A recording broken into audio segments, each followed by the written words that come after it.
ZNS Total Sports, brought to you by Fourth Terrace Diagnostic Center.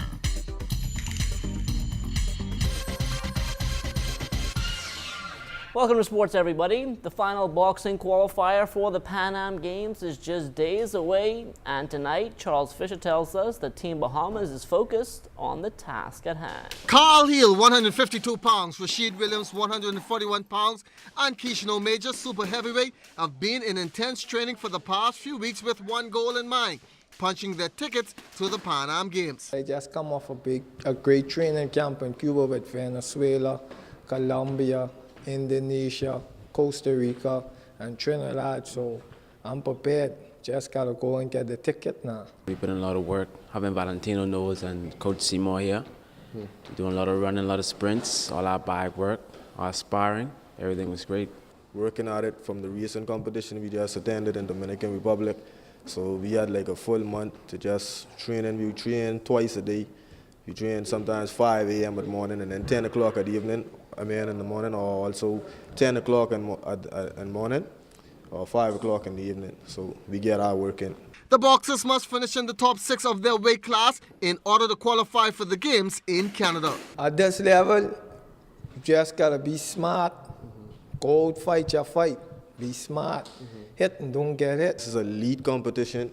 You face boxers from all around the world who take boxing seriously, so we also have to take our job seriously as boxers. You could play any sport in the world, but you can't go in the ring and play boxing. I'm fully prepared, I'm ready. I can't wait, I'm anxious.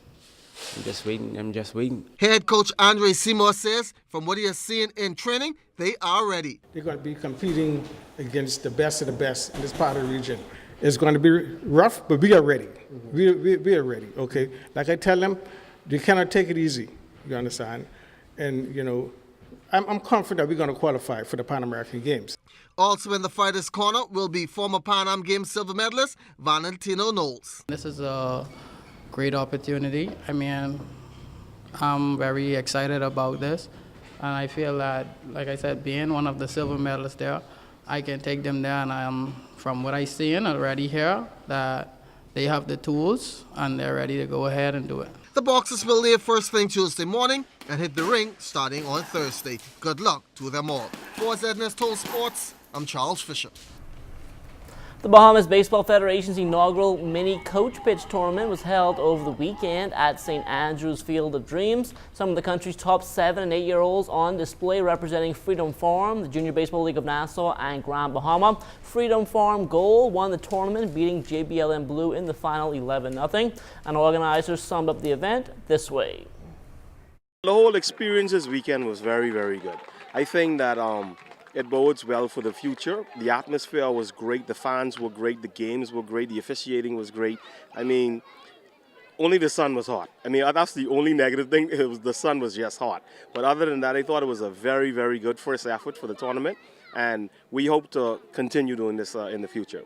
We are truly assured of the future of baseball by watching these 7-, 8-year-olds play this weekend. If the country to come out here and see the level of play, the reaction of these young kids to see what they can do with the baseball when the ball is hit at them, and the decisions that they're making. A lot of the stuff you can't teach, their reactions and stuff, it's just amazing. It's just mind-blowing to see what 7- and 8-year-olds can do. The original Thomas A. Robinson Stadium is known mainly for hosting track and field events, but as Kelsey Johnson tells us, it's the new home for one of the country's fastest growing leagues. What a difference a change in venue made for the Bahamas Air Dashers, who landed their first win of the season. But that wasn't the only surprise of Week 7 in the Bahamas Flag Football League. The Summit Academy Ravens, they were plucked down by the Coca-Cola Hitmen 14-10.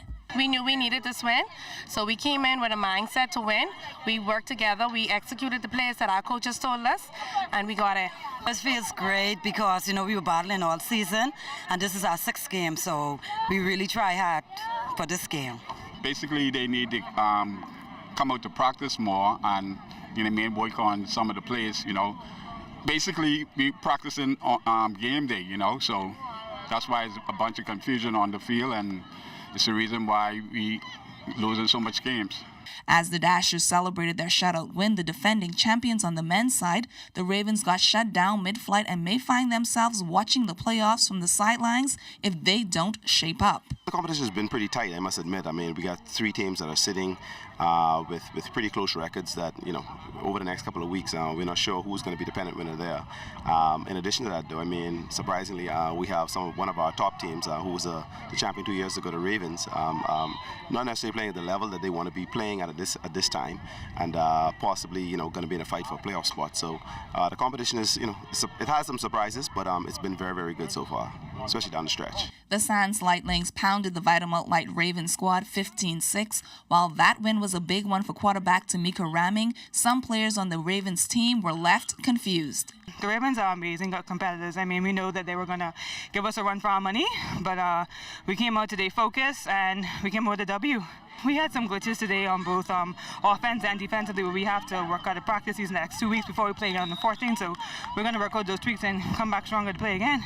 Basically, he told us it was 1 minute and 1 second left. It was they ran 2 plays. I don't know how, or the 2 plays, 1 minute and 1 second is left. Basically, what he wanted us to do, he wanted us to let them score so we could get the ball back to score again. That's basically it. But when they score, he was like, that's game. The RBC Lions and the Fast Track Lady Avengers also got shutout wins in Week 7. Kelsey Johnson, ZNS Total Sports. The Special Olympics National Track and Field Championships were staged over the weekend, and it gave athletes from around the country the chance to come together. It's 4 islands in total. We have Eleuthera, Abaco, Grand Bahama, and New Providence. And then out of New Providence, we also have Stapleton School, which is entered as a separate team. Every year, the athletes look forward to the National Track and Field Meet. This is where they showcase their talent, they show off their training, and they show the country that they are able to run a 100-meter dash, a 200-meter dash, and 800-meter run, that they're able to do long jump and shot put, softball throw. Their skills and talents are on display. I got first for the shot put, but the running long jump was third. I actually made new friends and got to know them and be more mature and got. I was a little shy to speak to the children at the first time, you know. Really know them really well. But I get to know them, they know me well now, and I get to talk and bond with them. The annual Defend Your Spike volleyball tournament will start on Friday and run through the holiday weekend at the Kendall Isaacs Gym, and the excitement is already brewing. We have limited tournaments here, and so every year the tournament gets bigger and better, and we're exposed to more international players. So it's just overall better for the growth of the country and the teams here, and even the New Providence Volleyball Association League. We feel as though we can compete against anybody. We just need the practice, which we're getting in now, and once we get it together as a team cohesively, then we have it down pat. We really want to win. We're out here practicing. We have the dedication and we have the will to win, so we're just going to go out there, put the best 6 on the court, and we hope we win. While volleyball highlights the sports schedule here in the capital, regattas will once again dominate the Family Islands with events in Long Island and South Andros. Following the Mangrove Key Regatta last holiday weekend, the crews from Lady Eunice, Melville B, Cobra, Sinsali, and Dream Girl were all asked where they will be heading. They're trying to talk me to go right across the bridge right there south, but I'm thinking about it, but I'll see how it goes. I'm already home and I like to help and support hometown, so I'm going to go up there and take advantage of them. Cobra is going to end up in Long Island. Unfortunately, I've never been to South Andros before, but there's always a conflict with both regattas being the same time. But I'm going to be heading over to Long Island. Hopefully I'll be able to put some holes in the chase. I really want to go South Andros, but I think our fleet of boats going to Long Island, Bamki Princess, Queen Drusilla, so if they happens to go Long Island, I'll have to go there, but I prefer to go South Andros now. Taliban is a defending champion in South Andros, and that going. Dream Girl coming. And that will do it for sports. Stay tuned, the Bahamas Tonight comes back after the break.